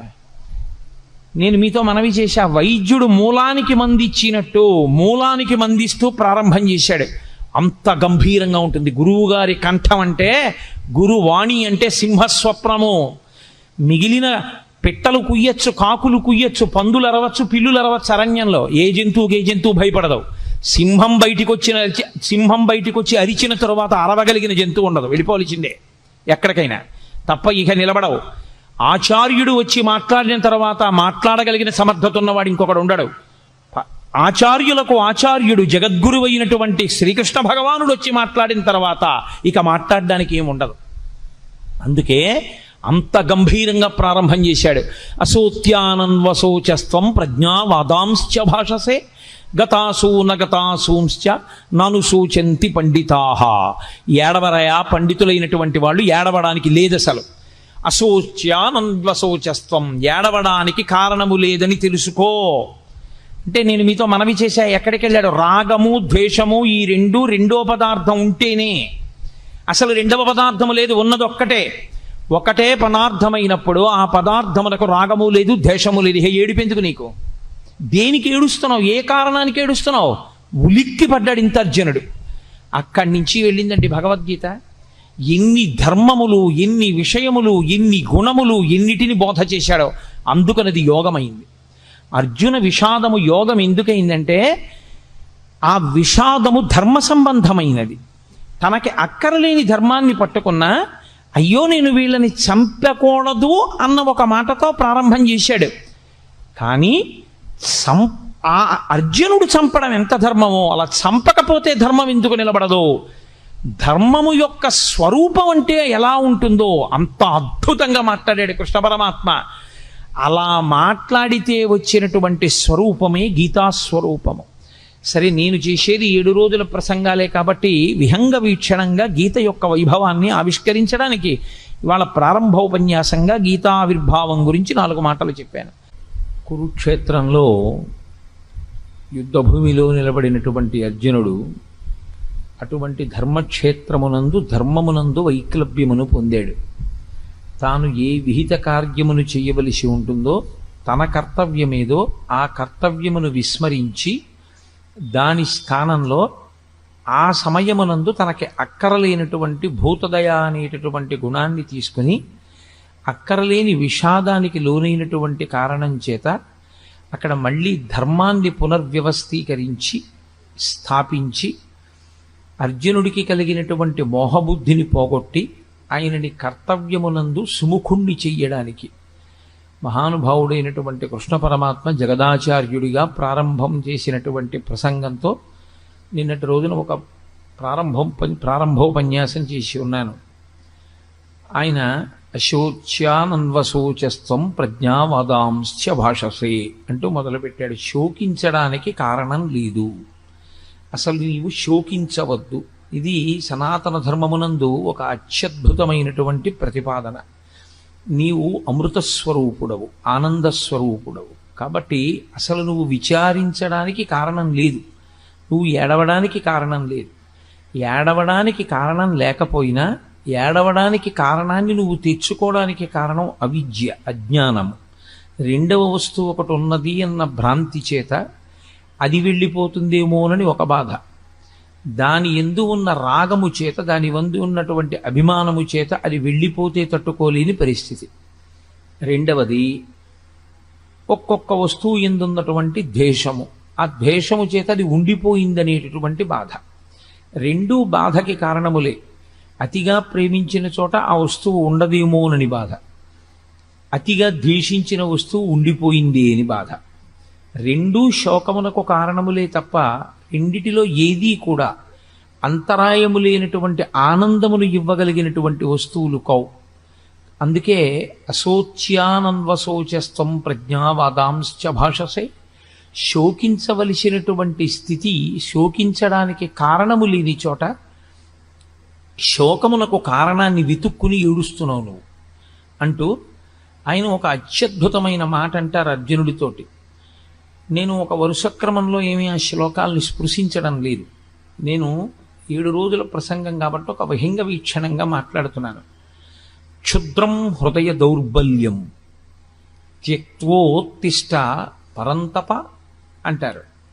పరంతప అని పిలిచారు. పరంతప అంటే శత్రువులను దునుమాడగలిగినటువంటి వాడా, శత్రువులను తపింప చెయ్యగలిగినటువంటి వాడా, అంతటి సమర్థత కలిగినటువంటి వాడా, ఎంతమంది శత్రువుల్ని.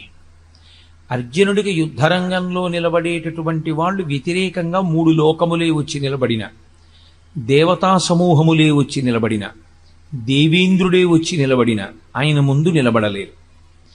అటువంటి శక్తి పొందినవాడు పుట్టిన తరువాత కాదు, పుట్టక ముందు. పుట్టక ముందు ఈ శక్తి ఎలా వచ్చిందండి?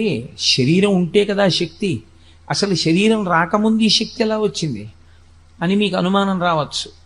మహాభారతం ఈ మధ్యనే కదా ఆదిపర్వం విన్నారు. పాండురాజు గారు సంవత్సరం పాటు తపస్సు చేశాడు ఇంద్రుణ్ణి ఉద్దేశించి. కుంతీదేవిని ఒక ఏడాది పాటు వ్రతములు చేయమన్నాడు. ఇంద్రతేజస్సుని భరించగలిగినటువంటి గర్భాన్ని పొంది ఉండడం కోసమని. తాను తపస్సు చేస్తే ఇంద్రుడు ప్రత్యక్షమయ్యాడు. ఏం కావాలని అడిగాడు. 3 లోకములను జయించగలిగినటువంటి వీరుడు నాకు కొడుకుగా కావాలి. ఇప్పుడు అసలు అర్జునుడు పుట్టనూ లేదు. అర్జునుడు పుట్టడానికి కావలసినటువంటి తేజస్సు కుంతీదేవి గర్భమునందు చేరలేదు. గర్భమునందు పిండము తయారు కావడము ప్రారంభము కాలేదు. కానీ పుట్టబోయేటటువంటి పిల్లవాడు ఎంత తేజోవంతుడై ఉండాలో మాత్రం నిర్ధారణ అయిపోయింది. ఇంద్రుడు వరం ఇచ్చాడు, నీ కొడుకు 3 లోకములను జయించగలడు.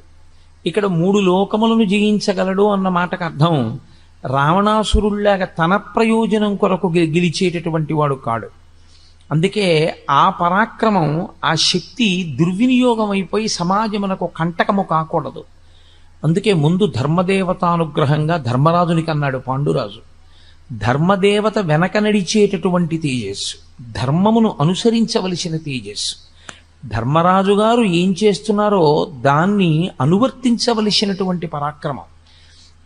ఆ ధర్మరాజు గారు యుద్ధం చెయ్యడానికి అనుమతి అడుగుతున్నారు భీష్మద్రోణాదులు కురుక్షేత్రంలో. ఆ ధర్మరాజు గారి తమ్ముడు ఆయన బాటలో వెళ్ళవలసినటువంటి వాడు అక్కరలేనటువంటి మెట్ట వేదాంతం అంతా తీసుకొచ్చాడు. పతంతి పితరో హ్యేషాం లుప్త పిండూదక క్రియాహ అంటున్నాడు. నేను యుద్ధం చెయ్యను, నేను వీళ్ళని చంపను, నాకు చంపడం ఇష్టం లేదు, ఈ నిత్తుటికూడు నాకు వద్దు, నాకు ఈ రాజ్యం వద్దు, నేనే దుర్యోధనుడి చేతిలో చనిపోతానంటున్నాడు. ఇటువంటి స్థితిలో ఆయన అంటున్నారు కృష్ణ పరమాత్మ, క్షుద్రం హృదయ దౌర్బల్యం.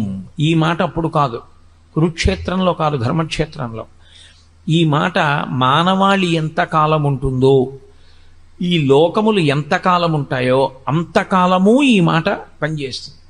అందుకే భగవద్గీత యొక్క శక్తి అటువంటిది. క్షుద్రం హృదయ దౌర్బల్యం. క్షుద్రము అంటే అంతకన్నా హేయమైనది, అంతకన్నా నీచమైనది, అంతకన్నా తిరస్కరింపబడవలసినది, అంతకన్నా వర్జింపవలసినది వేరొకటి లేదు. అది క్షుద్రం. ఏది క్షుద్రం? హృదయ దౌర్బల్యం. మనసు బలహీనపడిపోవుట, మనసు దౌర్బల్యమును పొందుట. అంటే మనసుకి ఉండవలసినటువంటి బలాన్ని మనసు కోల్పోవడం. ఇప్పుడు మీరు ఒక విషయాన్ని చాలా జాగ్రత్తగా గమనించాలి. కృష్ణ పరమాత్మ మాట్లాడుతున్న దాంట్లో ఆయన అంటున్నారు, నీకు హృదయ దౌర్బల్యం ఏర్పడినది, దీన్ని త్యక్తోత్తిష్ట పరంతప, దీన్ని విడిచిపెట్టి ఉత్తిష్ట లే. ఇప్పుడు విడిచిపెట్టడానికి అర్జునుడు పట్టుకున్నాడా దౌర్బల్యాన్ని? మోహమునకు ఎప్పుడైతే వశుడయ్యాడో, ఎప్పుడైతే అటువంటి మోహము తనని ఆక్రమించడానికి, తన బుద్ధిని కప్పడానికి, వివేచనతో ఆలోచించడం అన్నది పక్కన పెట్టేశాడో అప్పుడు ఆ మోహం వచ్చేసింది. ఆ మోహము చేత అక్కర్లేనటువంటి బలహీనత వచ్చింది. ఇప్పుడు ఇది హృదయ దౌర్బల్యం అయిపోయింది. ఆయనకి శరీరమునందు బలం లేకపోలేదు. అర్జునుడు అప్పుడు ఆ కూలబడినప్పుడు కూడా అంతే బలవంతుడు. ఆయనకి నీరసం వచ్చో లేకపోతే గుండెపోటు వచ్చో పడిపోలేదు. ఆయన విపరీతమైన బలం ఉన్నవాడై పడిపోయాడు. గాంధీవం పట్టుకోగలిగిన వాడై గాంధీవం వదిలిపెట్టేశాడు, అస్త్రములను ప్రయోగించగలిగిన వాడై ప్రయోగించనంటున్నాడు, అంతమందిని చంపగలిగిన వాడై నేను చంపనంటున్నాడు. దీనికి కారణం ఆయనకి శరీరంలో ఏమైనా నీరసం వచ్చిందా, మనసులో బలహీనత వచ్చిందా? మనసులో బలహీనత వచ్చింది. క్షుద్రం హృదయ దౌర్బల్యం. ఇందువల్ల అలా వస్తుంది అంటే మీరు ఇక్కడ ఒక చిన్న విషయాన్ని గమనించవలసి ఉంటుంది. శరీరము స్థూలము, మనసు సూక్ష్మము. ఈ రెండింటికి ఉండే పెద్ద తేడా అక్కడ ఉంటుంది. ఏది సూక్ష్మమై ఉంటుందో దానిని వశం చేసుకోవడం కష్టం, ఏది స్థూలమై ఉంటుందో దాన్ని వశం చేసుకోవడం తేలిక. మీరు ఒక వ్యక్తి శరీరాన్ని వశం చేసుకోగలరు. ఒక వ్యక్తి సమాజంలో దొంగతనాలు ఎక్కువ చేస్తున్నాడు, సమాజంలో చెయ్యకూడని పనులు చేస్తున్నాడు. మీరు ఆ వ్యక్తిని తీసుకెళ్ళి, ఆ వ్యక్తి యొక్క శరీరాన్ని తీసుకెళ్ళి ఓ కారాగారంలో పెట్టగలరు, ఓ 2 ఏళ్ళు 3 ఏళ్ళు. ఆ వ్యక్తి యొక్క మనస్సు యందు పరివర్తన తీసుకురాగలదా కారాగారమో అని నన్ను అడిగారు అనుకోండి, తీసుకురావచ్చు, తీసుకురాలేకపోవచ్చు, లేదా అతను అంతకన్నా పెద్ద దొంగ కావచ్చు. ప్రతీకార బుద్ధిని పెంచుకున్నవాడై నన్ను ఫలానా అప్పుడు నేను యామరపాటుగా ఉన్నప్పుడు పట్టుకున్నారు కనుక నేను అసలు యామరపాటు పొందకుండా నేను సమాజాన్ని ఇబ్బంది పెడతాను అని అన్నాడు అనుకోండి. ఇప్పుడు మీరు అతని శరీరాన్ని బంధించగలిగారేమో కానీ అతని మనసులో పరివర్తన ఏమైనా తీసుకురాగలిగారా? మీరు తీసుకురాలేరు. స్థూల శరీరాన్ని వశం చేసుకోవచ్చు, బంధించవచ్చు. స్థూల శరీరాన్ని మీరు తీసుకొచ్చి కట్టి పడేయచ్చు మీ దగ్గర. కానీ సూక్ష్మ శరీరాన్ని మీరు వంచలేరు, మీ తరం కాదది. అది తనంత తానే మారవలసి ఉంటుంది. అది మారేది దేనికి అంటే ఒక్క బోధకు మాత్రమే మారుతుంది. పరివర్తన తనంత తాను మార్పు చెందితే అది సద్బుద్ధితో ఉంటుంది. అది అలా సద్బుద్ధితో ఆలోచన చెయ్యనంత కాలం అది దుర్బుద్ధితోనే ఉంటుంది. మీకు నేను ఇంకొక మాట చెప్పవలసి వస్తే, యథార్థానికి శరీరమునకు ఎంత బలమున్నది అన్న దాంతో అతను సృష్టించేటటువంటి ప్రమాదమునకు సంబంధం ఉండదు. అతను ఏ బలము లేనివాడు కావచ్చు, అత్యంత బలహీనుడు కావచ్చు. అతనేమి నిజంగా నలుగురు వచ్చి కలియబడితే నలుగురిని పడగొట్టగలిగిన శక్తి లేనివాడు కావచ్చు.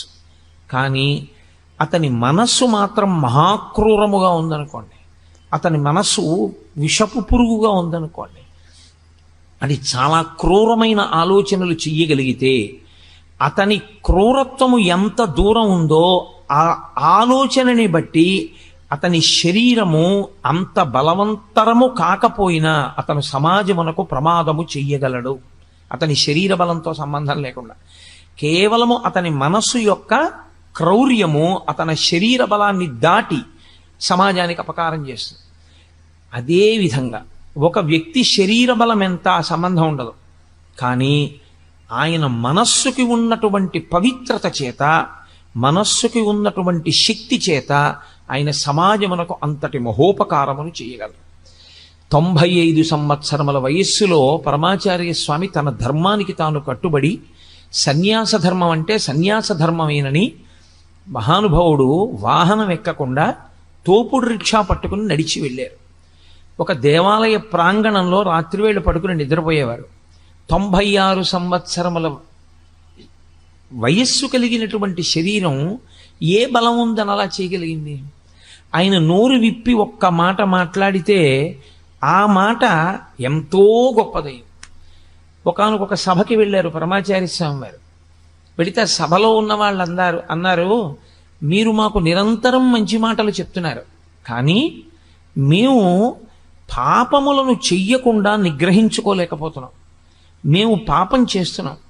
మాకు తెలుసు మీరు చెప్తున్న బోధల వలన మాకేమర్థం అవుతోందంటే మేము చేస్తున్నటువంటి పాపములే మమ్మల్ని బాధపడుతున్నాయి, ప్రకృతి యందు దేవతానుగ్రహం లేని స్థితిని కల్పిస్తున్నాయి.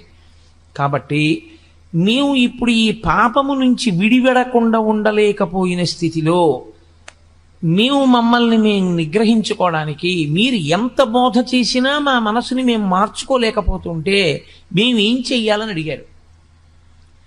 ఒక్కసారి చిరునవ్వు నవ్వి 1-2 నిమిషాలు ఆగి ఆయన అన్నారు, మీ అందరి కొరకు మీరు చేస్తున్నటువంటి పాపములకు ప్రాయశ్చిత్తంగా చెప్పవలసినటువంటి స్థానమునందు కూర్చుని నేను చెప్పినా మీరు వినలేకపోతున్నందుకు, మార్చుకోలేకపోతున్నామని నాకు చెప్పినందుకు, మారనటువంటి వాళ్ళకి చెప్పడమే కానీ మార్పు తేలేకపోయానన్న నా బాధ పోగొట్టుకోవడానికి వారం రోజుల్లో ఒక రోజు రాత్రికి నుంచి నేను ఆహారాన్ని స్వీకరించకుండా ఉపవాసం ఉండిపోతానన్నాడు.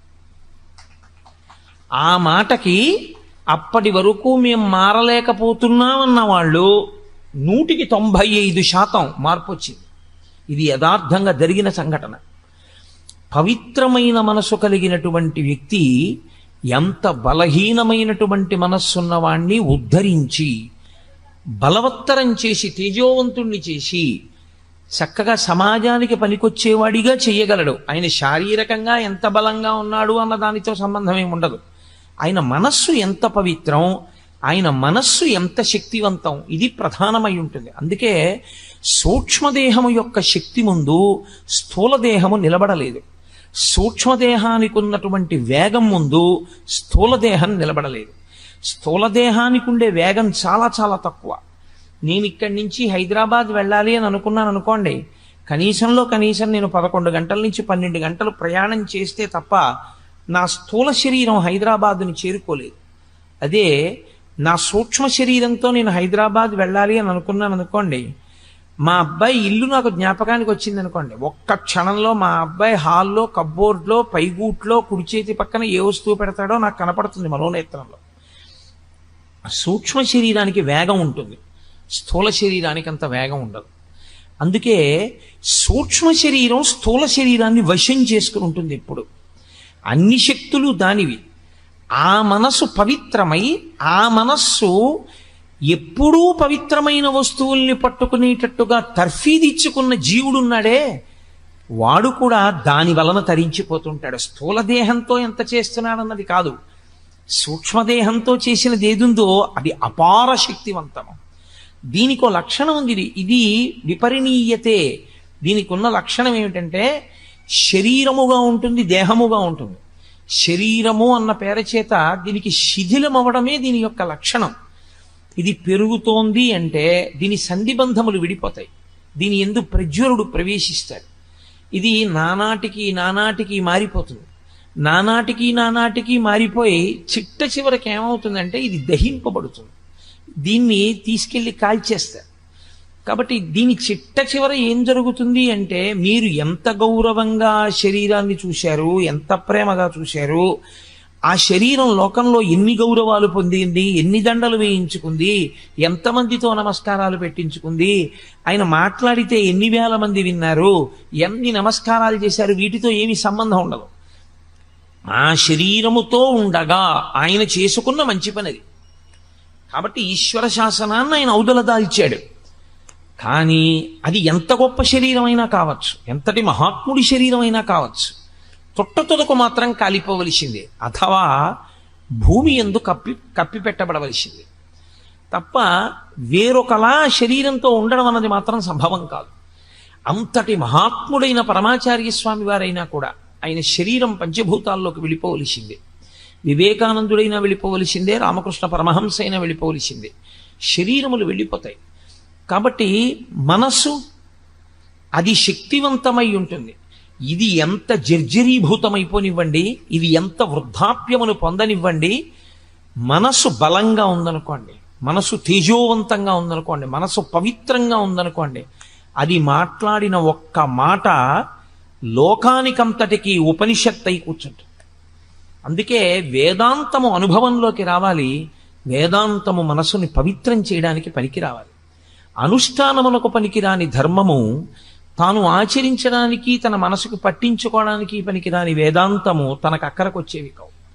శుష్క వేదాంతం అని లోకంలో ఓ మాట, తాను ప్రసంగించడానికి మాత్రమే పనికొచ్చే వేదాంతం తనని నిజ జీవితంలో ఉద్ధరించేది కాదు. నిజంగా మనసుని పట్టిన వేదాంతం ఏదో అదే నిజంగా మనిషిని తరింపజేస్తుంది. రామకృష్ణ పరమహంస ఒక మాట చెప్తుండేవారు. వెనకటికి ఒక ఆయన ఉపన్యాసాలు చెప్తుంటే ఆయన బావమరిది గారు వచ్చేట ఇంటికి, ఆయనతో పాటు ఉపన్యాసాలకు వెళ్ళి వినుస్తుండేవాళ్ళు. వచ్చి అక్కగారి దగ్గరికి వెళ్ళి, అక్క బావ ఎంత బాగా చెప్పారనుకుంటున్నావు, అబ్బో బావగారి మాటలు వింటుంటే ఇంకా పెళ్లి చేసుకోవాలనిపించట్లేదు, ఎంత గొప్పగా చెప్పారే అనేవాడు.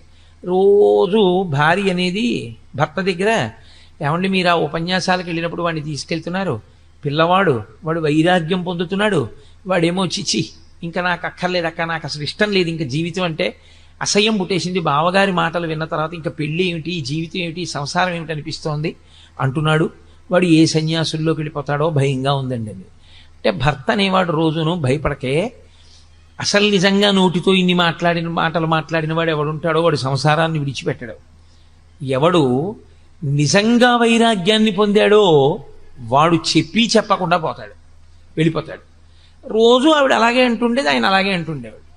ఒకరోజు మళ్ళీ భార్య అడిగింది భర్తని, ఏమండి ఇవాళ మా తమ్ముడు మరీ గొప్పగా చెప్పేశాడండి. పడుకుంటున్నాడు ఆయన మంచం మీద, పడుకుంటున్నవాడు లేచి అన్నాడు, ఏటో మీ తమ్ముడు మనసుకు వంట పట్టింది అనుకుంటున్నావు, సన్యాసుల్లో కలిసిపోతాడు అనుకుంటున్నావు, నిజంగా మనసుకు వంట పట్టినవాడు ఇంట్లోంచి ఎలా వెళ్ళిపోతాడో తెలుసా, ఇదిగో ఇలా వెళ్ళిపోతాడని తువ్వాలు తీసుకుని భుజం మీద వేసుకుని వెళ్ళిపోయాడు. ఆ వెళ్ళిపోవడం ఆయన మళ్ళీ ఇంటికి రాల. అంటే ఆయన మనసుకు వంట పట్టింది. వంట పట్టినదేదో అది వేదాంతం, అది అప్పుడు పనికొస్తుంది. వేదాంతం జీర్ణము కావాలి, వేదాంతము మనస్సుని పట్టుకోవాలి. మనస్సుని పట్టని వేదాంతము ఆచరణాత్మకము కాదు, మీకు ధైర్యం ఇవ్వదు. ఎందుకంటే మీకు ధైర్యం ఇచ్చేది, మీకు ద్యుతినిచ్చేది, మీకు జవాన్నిచ్చేది, మీకు ఆ శక్తినిచ్చేది, మీ శరీరాన్ని పవిత్రం చేసేది, నిర్జరీభూతమైన శరీరంలో ఉన్నా సరే అసంఖ్యాకమైన పవిత్ర కర్మలు చెయ్యగలిగినది మనస్సొక్కటే, శరీరము కాదు. శరీరములకు పరిమితులు ఉంటాయి. చీకటి పడిపోయిన తర్వాత మీరు వెళ్ళలేరు. అదే కటిక చీకట్లో కూడా మీరు ఆనందనిలయ విమానానికి మాడవీధుల్లో ప్రదక్షిణం చేయగలరు మనస్సుతో. ఈ శరీరంతో ఈ కంటితో సహస్రదీపాలంకార సేవ చూడాలి అంటే 7 కొండల మీద సాయంకాలం 5:30 నుంచి 6:30 గంట సేపు ఉంటేనే. మనస్సు శక్తివంతమైన వాడికి వెంకటాచలం వెళ్ళి 15 ఏళ్ళైనా తన ఒంటికి 98 సంవత్సరాల వయస్సు వచ్చేసినా ఆయనకి బెంగ ఉండదు.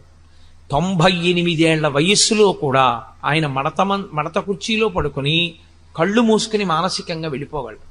అందుకే కిష్కింధకాండ చివరిలో రామాయణంలో ఒక అద్భుతమైన ప్రతిపాదన చేస్తారు వాల్మీకి మహర్షి. ఆయన అంటారు, సవేగవాన్వేగ సమాహితాత్మ హరిప్రవీర పరవీరహంత మనస్సమాధాయ మహానుభావో జగామలంకాం మనసా మనస్వీ అంట. అద్భుతమైన శ్లోకం. సుందరకాండకంతటికీ కూడా అదే పునాది, ఆ శ్లోకమే పునాది. అందులో ఆయన ప్రారంభం చేస్తూనే హనుమ లంకాపట్టణాన్ని శరీరంతో చేరలేదు, ఇంకా 100 యోజనముల దూరం వెళ్ళలేదు సముద్రాన్ని దాటి. కానీ జగామలంకాం మనసా మనస్వి, మనసుతో మాత్రం వెళ్ళిపోయారు లంకాపట్టణానికి. కిందనున్న వాళ్ళు కొన్ని కోట్ల వానరములు ఉన్నాయి, ఇవేం చూస్తున్నాయి, అయ్య బాబో ఇంత పెద్ద సముద్రం ఉంది కదా ఎలా పెడతాడంటున్నాయి. వీళ్ళెవరూ వెళ్ళేవాళ్ళు గారు, చూసేవాళ్ళు బెంగెట్టుకుంటున్నారు ఎలా పెడతాడని. వెళ్ళవలసిన వాడు చేరిపోయాడు మనసుతో. అంటే ముందు మనసుకు ఆ బలం ఉంటే తప్ప శరీరం వెళ్ళదు. మనసుకి ఆ బలం ఉండాలి. మనస్సు కాని బలహీనమైపోయింది అనుకోండి, ఉత్తర క్షణం వచ్చేటటువంటి పెద్ద ప్రమాదం ఏమిటో తెలుసా అండి? ఆలోచన స్రవంతిని ఎప్పుడూ కూడా మీ శక్తి జ్ఞాపకం వచ్చేటట్టుగా మిమ్మల్ని నడవనివ్వదు. భయం పుట్టేసింది అనుకోండి, లోపల నుంచి ఏ కారణానికైనా భయం వచ్చేసింది అనుకోండి, ఇంకా ఎంతసేపు ఏ ఆలోచన వస్తుందో తెలుసా అండి? ఏమైనా అయిపోతే అదే తప్పించి అసలు ఏదీ చేయలేడు. ఆయన శుభ్రంగా ఉంటాడు, ఏమీ ఉండదు, ఆరోగ్యం చక్కగా ఉంటుంది.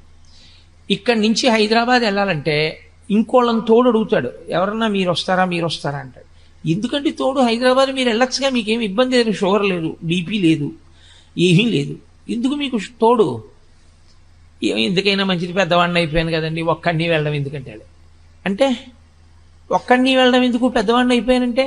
ఆయన అనుమానం ఏమిటంటే తాను చీకట్లో బెర్త మీద పడుకుని ఉండగా పక్క వాళ్ళు ఎవరికి తనకి తెలియనప్పుడు తనకి ఏ స్పృహ తప్పిపోవడమో శోష చేయడమో జరిగితే తన పేరు తాను చెప్పుకోలేకపోతే ఎలా తనని గుర్తుపడతారు?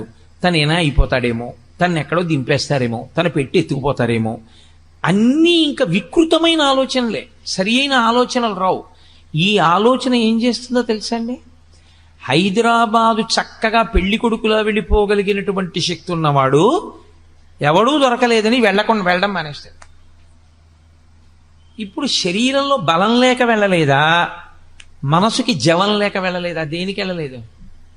శరీరానికి బలం లేక వెళ్ళకపోవడం కాదు, మనసుకి బలం లేక వెళ్ళలేదు. ఇంకొక ఆయన ఉంటాడు, ఏమయ్యా ఈ వయసులో ఎందుకయ్యా నీకు గుడికి రోజు ప్రదక్షిణానికి పడిపోతావేమో అన్నారనుకోండి. ఆయన అంటాడు, గుడికి ప్రదక్షిణం చేయకుండా ఉండిపోతాను ఏమిటండి? ఉంటానా? అప్పుడు ఉండనుగా. మరి ఈ శరీరంతో ఉన్నంతకాలం చేయవలసిందే ఉంది, గుళ్ళోకి వెళ్ళడమేగా. మరి ఆ గుళ్ళోకి వెళ్ళడం మానేసి ఇంక నేను ఈ శరీరాన్ని చూసుకుంటే ఈ తెప్ప ఇవ్వడం వల్ల వచ్చిన ఉపయోగం ఏమిటి? ఏటికి వరద వస్తోంది, నీ దగ్గర ఒక పడవ ఉంది, ఈ పడవలో ఏరు దాటేసేయి, ఏరు దాటేస్తే ఆవలి ఒడ్డుకు వెళ్ళిపోతావు. ఇక వెళ్ళిపోయావా, నిన్నేం చేయలేదు, ఎందుకంటే అవతల చాలా ఎత్తు, ఇక నిన్ను వరద ఏం చేయదు, కాబట్టి తొందరగా దాటు, ఏరు వరద వస్తే ఇంక దాటలేవు అన్నారు. ఒక ఆయన గబగబా తన పడవ తీసుకుని ఏరు దాటేశాడు.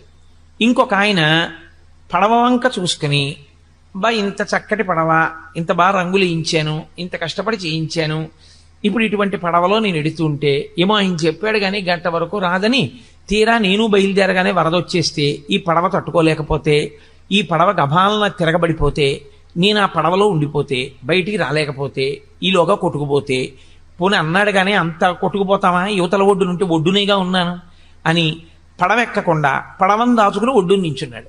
గంట అయిపోయింది, వరద వచ్చేసింది, పడవ పోయింది, తాను పోయాడు. ఏమిటి ఉపయోగం?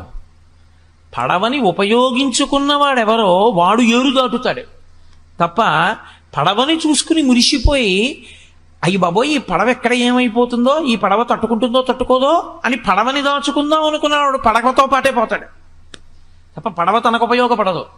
పరమేశ్వరుడు ఈ శరీరాన్ని ఎందుకు ఇచ్చాడంటే, దీన్ని తెప్పని చేసుకుని దాటు సంసార సముద్రాన్ని. దాటేటప్పుడు నీవు ఒక గొప్ప ప్రయోజనం కావాలి అంటే ఖచ్చితంగా కష్టపడవలసి ఉంటుంది.